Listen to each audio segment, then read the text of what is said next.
I suppose I was in a sort of long-term recovery.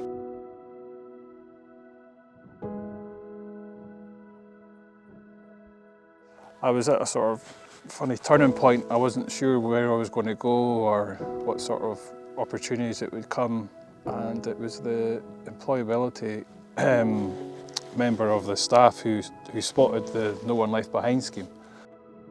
It just came at the right point in my recovery, and yeah, I've never looked back. It's been such a positive experience. Part of the benefit of the funding was that it took some of the strain off of the department involved to take whatever limited funding they had of their own and take a chance on a group of people who didn't have the relevant qualifications, or certainly in our cases didn't have any experience in this kind of role. I ended up suffering quite a lot of mental health issues. I was put on antidepressants by my doctor, and it was actually my doctor who recommended initially find some work outdoors, find a change of scenery, a change of pace. So had it not been for the No One Left Behind scheme in my case, or a scheme coming in, it's unlikely I ever would have been able to have the financial support to get the experience required to start working outdoors. And that's exactly what it did for me. It gave me the chance to actually come out and try this job and find out that I actually love it and that this is the kind of work I want to do. I want to sort of get moving forward and want to gain more skills and stuff. This has always been my passion of the outdoors and stuff, and working with like people and doing conflict resolution and stuff. Speaking to a range of people ranging from dogs, I suppose, to elderly, to middle class people, to teenagers and giving them sort of like trying to help them out, I suppose. One of the most, I think, is building up your confidence, your self-confidence. I mean, yeah, because I think if you've not worked for a while, you lose a lot of sort of belief in yourself and your self-esteem and your confidence. Certainly I know for me it's developed a lot of my ability to speak to people, de-escalate situations, resolve conflicts, and just be more confident in how I communicate.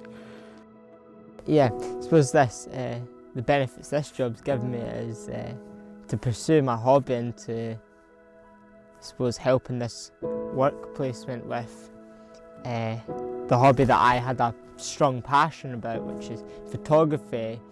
And you know, if we have like media meetings on a Thursday, and they were really looking for like photo opportunities, say, of just something tiny that's not even that big, but like say they wanted a photo of an insect or something, then I could give them that stuff, because when I'm out and about doing patrols and stuff, I take photos and stuff, and the photos I've taken as a hobby of the park or something, I can give them that.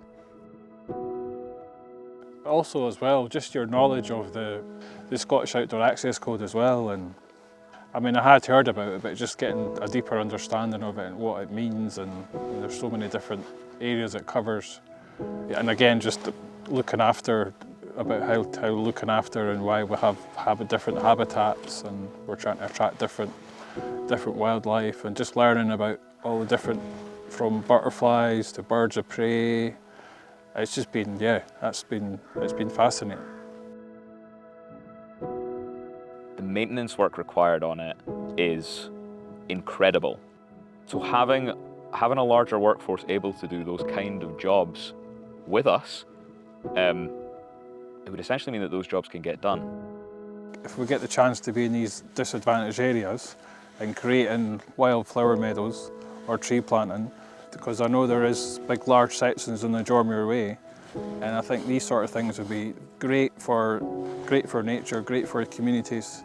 But all these skills that you're learning, they're all transferable, and it doesn't matter that it's for conservation. Your skills and your knowledge, and all the skills you're learning, all your different interpersonal, it can be spread out to it, so it doesn't have to. Your job doesn't have to come in conservation, because you'll be learning so many different skills, and it's just, I suppose it's just coaching and telling people that your CV is going to look so much better, and your chances of gaining employment are going to be vastly improved. And there is, I think, an often completely incorrect assumption from employers that these people are not currently in work because they're lazy or they just don't want to do the work. And in actual fact, they've just not had the opportunity to try. And like I said before, if it wasn't for a scheme getting me into this job, the chances of me finding someone that would give me a shot and say, here's a year's worth of salary for you, take it, I hope you do well. I really hope you do well. It takes the load off employers. And yeah, it helps us find jobs at the end of the day. Regaining my trust with colleagues, because before my other job, it was a really difficult environment and stuff, and when I came out of that job, because I had no trust and I couldn't even speak to, say, these people, and this job has given me that confidence again that not all people are out to get you and that they're going to harm you. So this job was giving me the confidence to speak to adults again and have that trust that nothing bad's going to happen if I speak to them or open up about my mental health or anything. The benefit of this job is giving me my passion of caring for people and looking out for people, and just speaking to teenagers that may have had too many to drink and they can't be bothered speaking to adults and stuff, and they want someone, I suppose, on their level. Feeling maybe some solo patrols on my own or something, and I come across a situation, I can just say, like, I don't open up about my background and my experience of life and what I've gone through, but I just say, like if they're having a hard day and they're drunk, I go, well, I say I have fun and stuff, but this is how I pursue my fun. I don't like get all angry with people and stuff, and just kind of open up and try and help them understand that we're just trying to care for them, because sometimes it will go over to someone who's had a bit too much or is just being a bit wild. You know, we're just trying to be there and help you, and try and, I suppose, help you to not get into trouble with the police.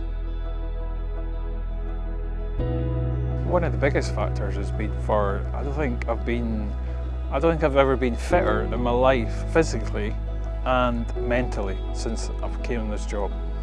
Yeah, I mean, I struggled for years and years and years. I come into work every day at 8:30 and I look at the watch and it's 4:30 and I just think, is this what they call work? And I just think the days just disappear. I mean, because I'm just, yeah, I just really love what I'm doing. It's given me more confidence to go explore different hills and different places, different parts of Scotland where I wouldn't normally go to. It's made me more aware of different conservation and wildlife reserves that I'd like to go and be part of or maybe get involved with. It opens up various different channels for living in the community and getting involved in different projects. I used to wake up in the morning and groan thinking it's a work day, and now I wake up in the morning and go, it's a work day.